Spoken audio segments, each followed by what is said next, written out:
in there. Adam and Jack do PE together. They've been playing basketball.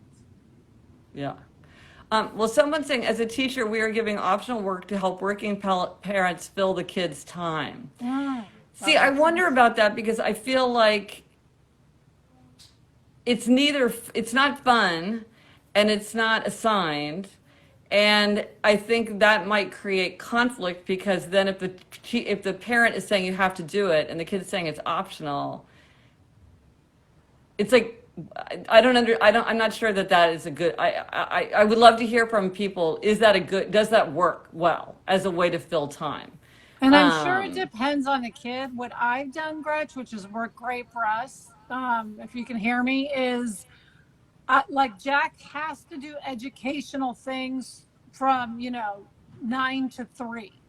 So he's watching a lot of documentaries when he's done with his work. So right now he's watching the Ken Burns Civil War documentary, which I'm like, that's great, but it's just easier to tailor it to something he's interested in rather than, extra work from school. Right. Just that's how it works for us. I think everyone's different. And if you have more than one child, I'm sure it's different. Yeah.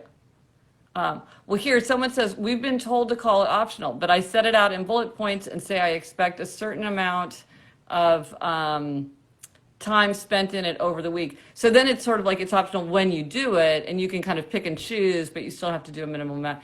Wait, how many people, if people are encouraging their children to watch documentaries, because I think that's a great way that they're learning and there's education, and yet it's not, worksheets. Put in the comments if there's a documentary that you love, like if it's Planet Earth or documentaries that you think children would like.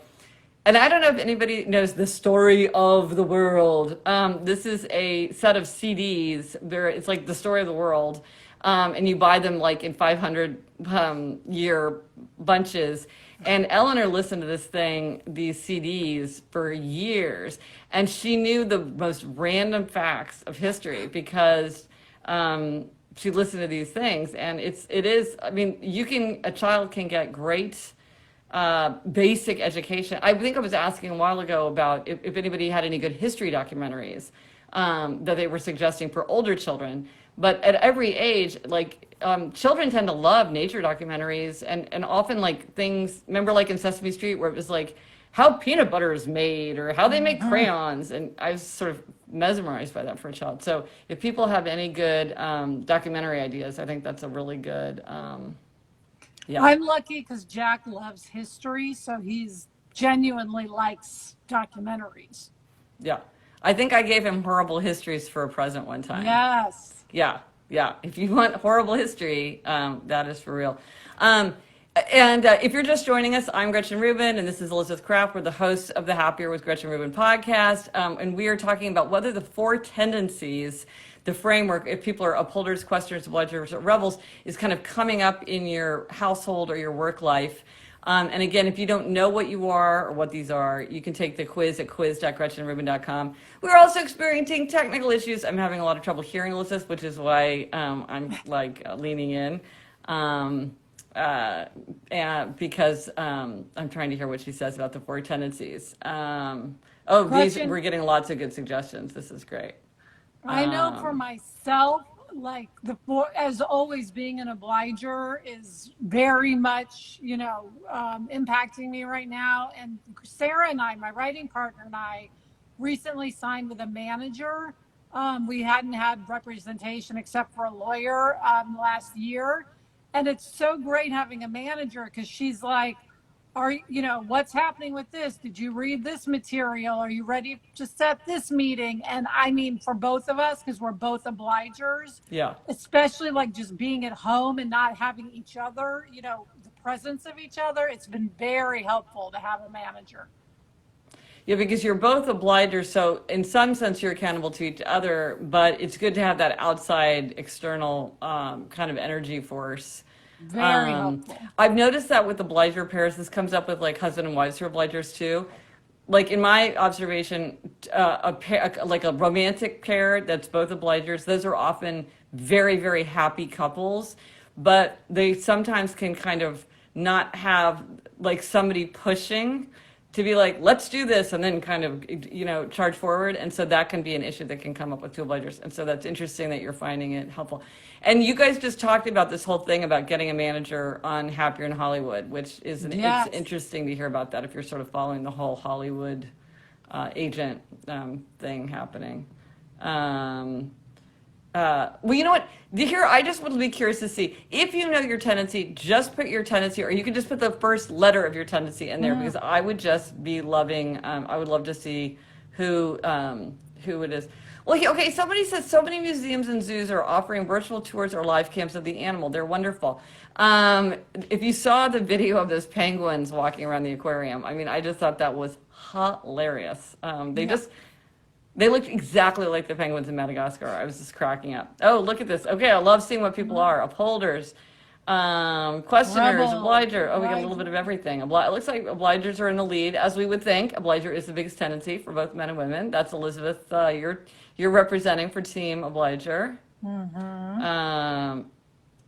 Lots of questioners too. Questioner rebel. Yes. Oh, that's somebody who knows which way they tip. That's when you really know the four tendencies if you know which way you tip. That's great. An obliger who tips to rebel. Okay. Yes, there we go. Oh, that's funny. Someone says they're watching a live cam of baboons, which is super entertaining.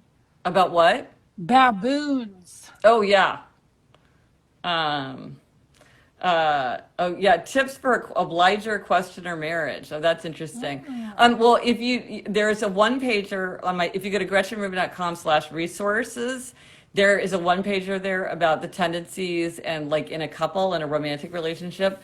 If you go there, and then in the book, The Four Tendencies, there's a little section that deals with each combination in work and in marriage and in dealing with children. So it goes through this all very systematically.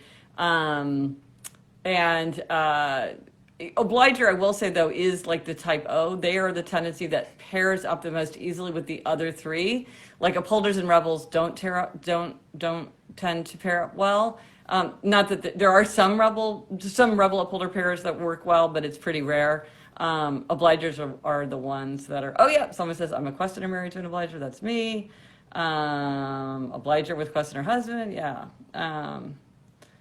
Here's somebody who had to postpone their marriage due to the pandemic. Hang in there, that's a rough. bummer. What determines tendency? Nature, nurture? I think it's nature. I really do believe. I'm a big believer in the genetic roots of personality. And so, and I do think that this is something that you bring into the world with you. Of course, it's shaped by time and experience and culture. But I think this is something that's pretty much hardwired. Many children, you can tell what their tendency is when they're very, very young. And Gretch, someone's asking, how can they find out what they tip to? How can they find out what they tip to? Oh, what can they find what their kids are? No, what they tip to, like if they're obliger, tipping to upholder.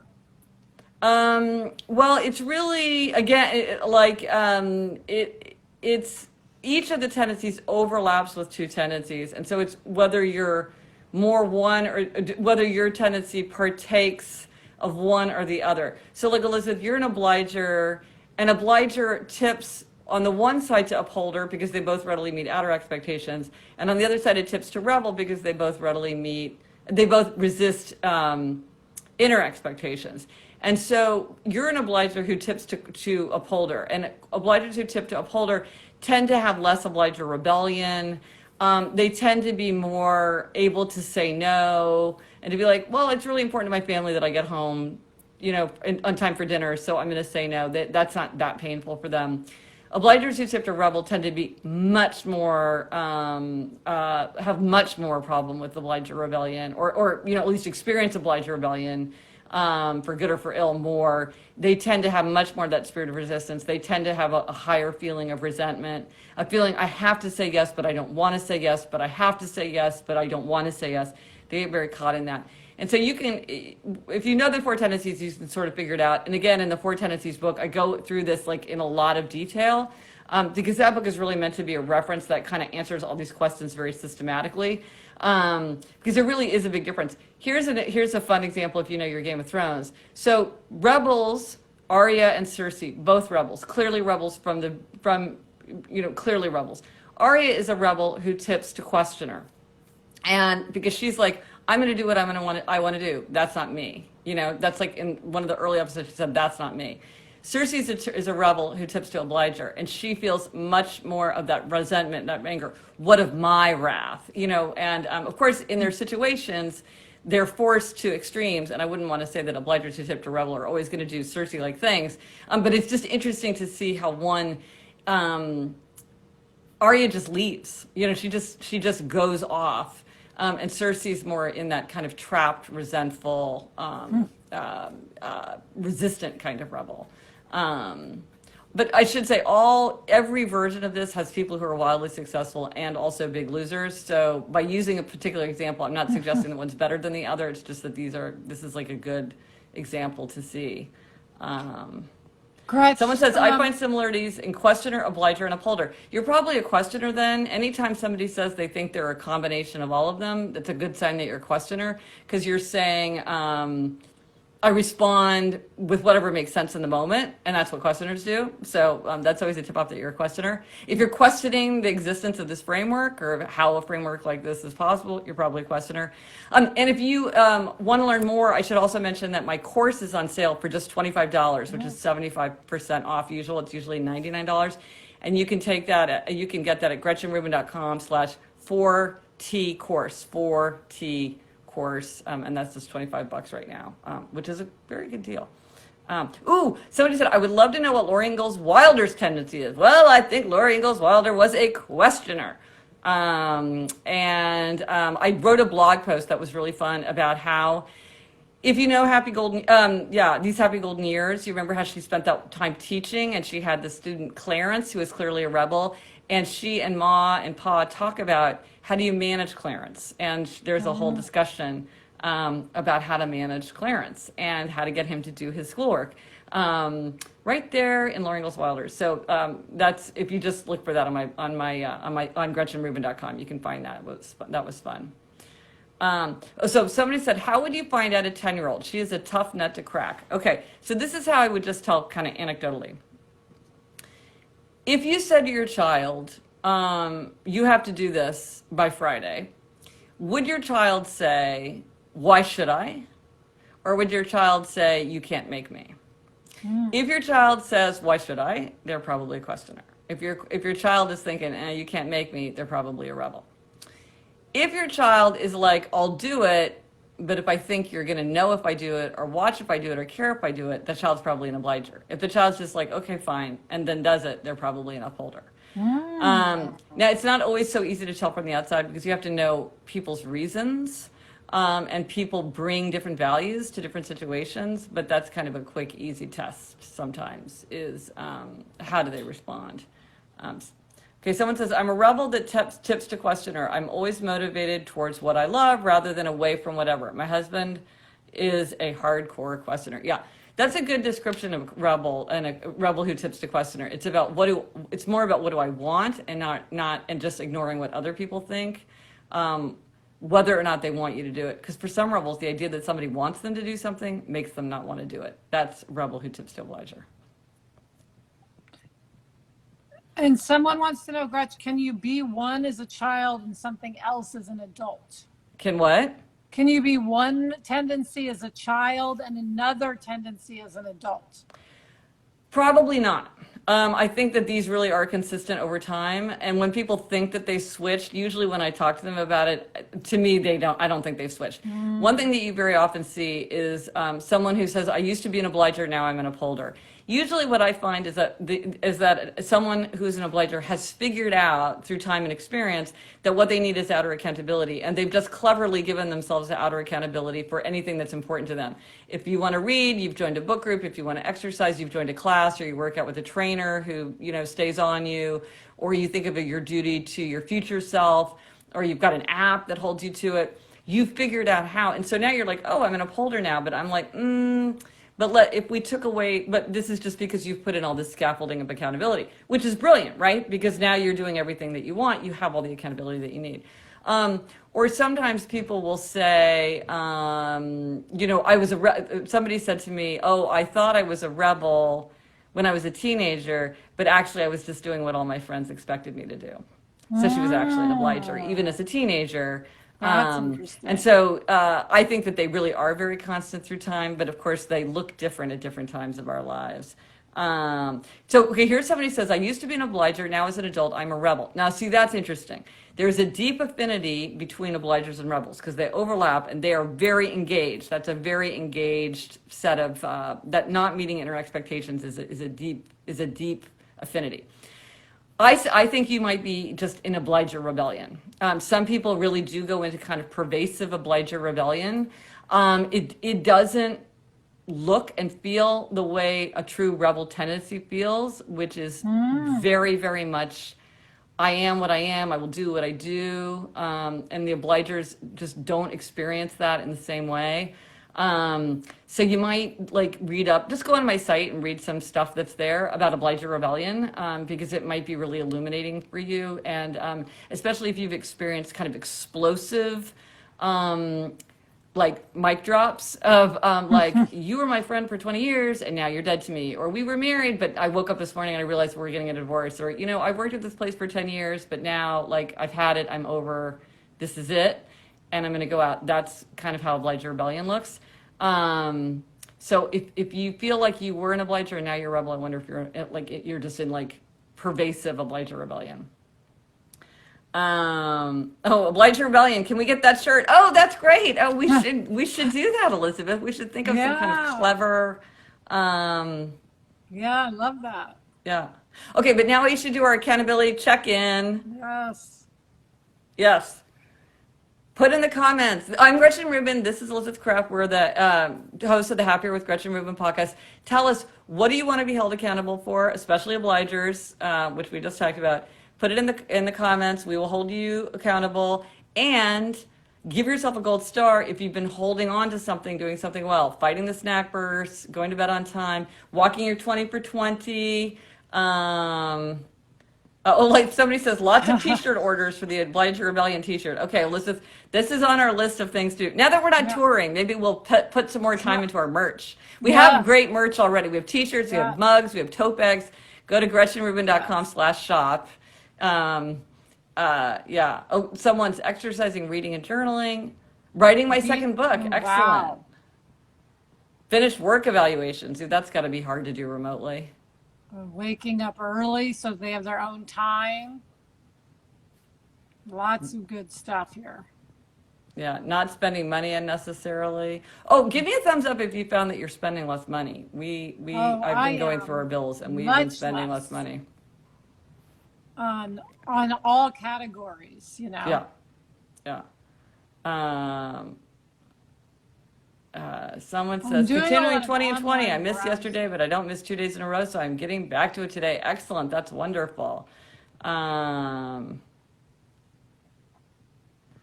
Lots of thumbs up. This is great. Give yourself gold stars. Okay, and so our challenge, and we just sort of brought this up. Our challenge for today is Mother's Day is coming up. So if you plan to get a gift for a mother in your life, be thinking of it now, because if you want to do something and get it in the mail, it's getting to be time. And I was inspired by this because in our family, we do homemade cards. And I saw Eliza making a homemade card. So that was good. I don't remember exactly what the date is. Is it May 15th? May 10th. May 10th. Oh, well, that's not far away. That's 12 days away. Okay, yes. And maybe it's just a phone call. Maybe you just want to put it on your calendar so that you remember to say hello to a mother in your life. But if you want to send something, it is true that it's taking longer to get things in the mail. Yes, it definitely is. That's absolutely true. Yeah, it's absolutely true. And again, to put it, if you think that a mother in your life would like some merch, or if you want to request some merch, it's on our site.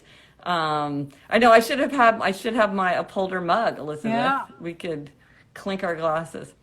Okay, everyone. We will be back tomorrow is tomorrow Wednesday? Yes, Yeah. okay. Yes, 4 o'clock tomorrow. And let's hope that Instagram keeps working. Everybody keep your hands clean and your minds clear. Bye.